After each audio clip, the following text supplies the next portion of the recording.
তাকে দিব দিলের ভিতরে। এটা চূড়ান্ত জুলুম। এই বড় জালেম। জালেম শুধু সরকার হয় না, শুধু মন্ত্রীরা জালেম হয় না, শুধু রাষ্ট্রপ্রধান জালেম হয় না, আমিও জালেম। যদি আমার স্ত্রীর সাথে সুন্দর আচরণ না করি, জুলুম করি, আমিও জালেম। যদি আমার ছাত্রের হক আদায় না করি, তার উপরে জুলুম করি, আমিও জালেম। আমি মুহাদ্দিস হইলেই ফ্রেশ হয়ে গেলাম না।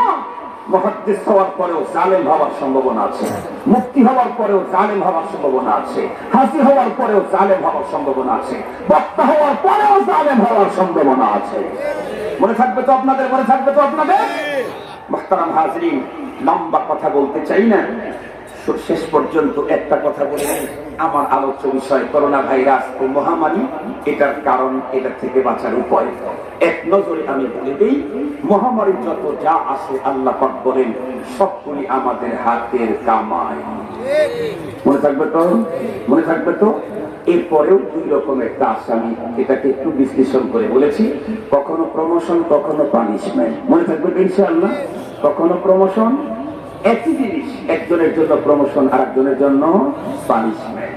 মুহতারাম হাজিরিন, যাদের জন্য পানিশমেন্ট, কাদের জন্য? ওই যে আগে ইবাদত যতটুকু করতো এখন সব ছেড়ে দিয়েছে, এর জন্য পানিশমেন্ট। আর প্রমোশন কার জন্য, কেমনে বুঝবে? আগে শুধু 5 ওয়াক্ত নামাজ পড়তো, মুসিবতে পড়ার পরে এখন তাহাজ্জুদ পড়ে, সালাতুল হাজত পড়ে, বুঝতে হবে ওর জন্য পানিশমেন্ট।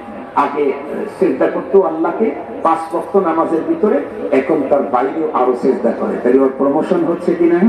কথা বলেন, প্রমোশন হচ্ছে কিনা? আল্লাহ পাকের আযাব আসার পরে আমি যদি আল্লাহর দিকে ধাবিত হতে পারি, অগ্রসর হতে পারি, আরো আগাতে পারি, তাই বুঝতে হবে এটা আমার প্রমোশন। আর যদি দেখি আগে ছিল নামাজ জামাতের ভিতরে, এখন 3 ফুট ভাগ ভাগ ভাগ, তাই বুঝতে হবে এটা পানিশমেন্ট। আগে ছিল মসজিদে, এখন ঘরের ভিতরে। আগে ঈদগাহ মাঠে, এখন হলো ঘরের ভিতরে। আগে ছিল জামাতের সাথে, এখন বলে একা একাই বলে জামাত হয়, একাই বলে জামাত হয়। লা হাওলা ওয়ালা কুওয়াতা ইল্লা বিল্লাহ। তাই বুঝতে হবে এটা কি? বলেন বলেন বলেন, পানিশমেন্ট। আল্লাহ পাকের আযাব আর গজব থেকে বাঁচতে চাইলে, কোনো গজব এসে গেছে, তাহলে এটার থেকেও বাঁচা যায়, সেটা হলো ইস্তিগফারের দ্বারা। আল্লাহ পাক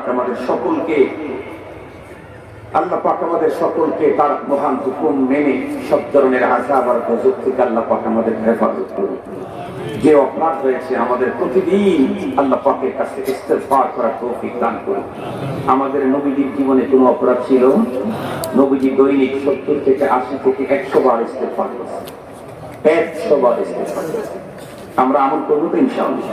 আমরা এখানে যারা আছি প্রত্যেকে সকালে ফজরের নামাজের পরে, মাগরিবের নামাজের পরে কমপক্ষে 100 বার করে আস্তাগফিরুল্লাহ আস্তাগফিরুল্লাহ আস্তাগফিরুল্লাহ করতে পারবেন তো ইনশাআল্লাহ?